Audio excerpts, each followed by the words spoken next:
Common English errors: I or me, she or her, they or them. I versus me. I and me are both pronouns, but they are used differently in sentences. I. Use I when you are the subject of a sentence, meaning you are the one doing the action.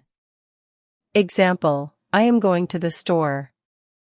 Me. Use me when you are the object of a sentence, meaning the action is being done to you. Example: the teacher gave the book to me. She versus her. She and her also have distinct roles in sentences. She. Use she when referring to someone as the subject of a sentence.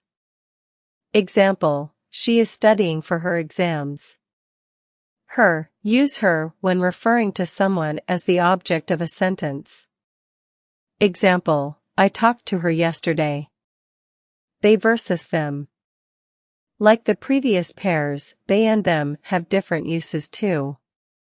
They. Use they when referring to a group of people or things as the subject of a sentence. Example: they are coming to the party. Them. Use them when referring to a group of people or things as the object of a sentence. Example: I gave a gift to them. Remember that the key to getting these pronouns right is to determine whether they are performing the action, subject, or receiving the action, object, in the sentence. Keep practicing, and over time, it will become more natural to use the correct pronouns in different situations.